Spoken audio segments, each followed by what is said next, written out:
Catéchisme sur le salut. Il y a beaucoup de chrétiens qui ne savent pas seulement pourquoi ils sont au monde. Pourquoi, ô mon Dieu, m'avez-vous mis au monde? Pour te sauver. Et pourquoi voulez-vous me sauver? Parce que je t'aime. Le bon Dieu nous a créés et mis au monde parce qu'il nous aime, il veut nous sauver parce qu'il nous aime. Pour se sauver, il faut connaître, aimer et servir Dieu.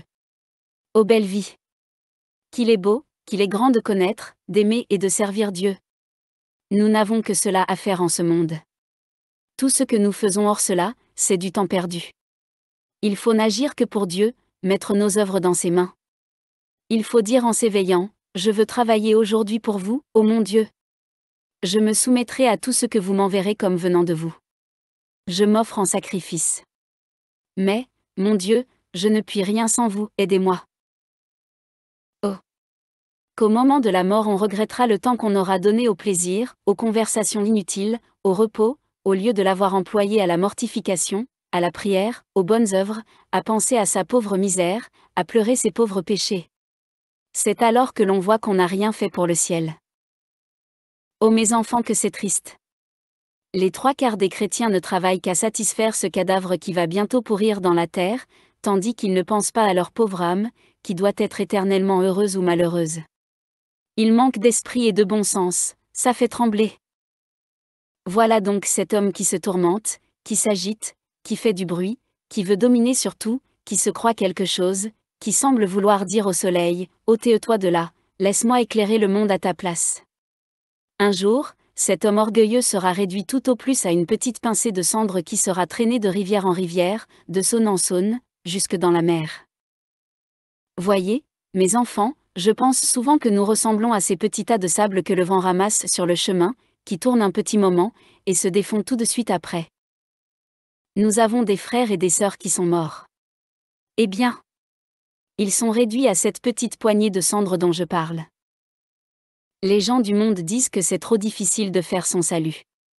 Il n'y a cependant rien de plus facile, observer les commandements de Dieu et de l'Église, et éviter les 7 péchés capitaux, ou bien, si vous voulez, faire le bien et éviter le mal, il n'y a que cela.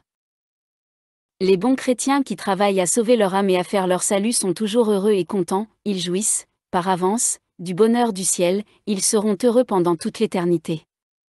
Tandis que les mauvais chrétiens qui se damnent sont toujours à plaindre, ils murmurent, ils sont tristes, ils sont malheureux comme les pierres, et ils le seront pendant toute l'éternité. Voyez quelle différence. Voici une bonne règle de conduite, ne faire que ce qu'on peut offrir au bon Dieu. Or, on ne peut pas lui offrir des médisances, des calomnies, des injustices, des colères, des blasphèmes, des impuretés, des spectacles, des danses. On ne fait pourtant que ça dans le monde. En parlant des danses, saint François de Sales disait, qu'elles étaient comme les champignons, que les meilleurs ne valaient rien. Les mères disent bien, oh! Je veille sur mes filles. Elles veillent sur leur toilette, mais elles ne peuvent pas veiller sur leur cœur.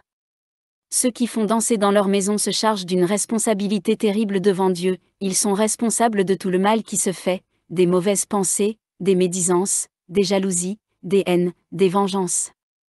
Ah! S'ils comprenaient bien cette responsabilité, ils ne feraient jamais danser. Tout comme ceux qui font de mauvais écrits, de mauvais tableaux et de mauvaises statues, ils sont responsables de tout le mal que ces objets produiront pendant le temps qu'ils dureront. Oh! Ça fait trembler. Voyez, mes enfants, il faut réfléchir que nous avons une âme à sauver et une éternité qui nous attend. Le monde, les richesses, les plaisirs, les honneurs passeront, le ciel et l'enfer ne passeront jamais. Prenons donc garde.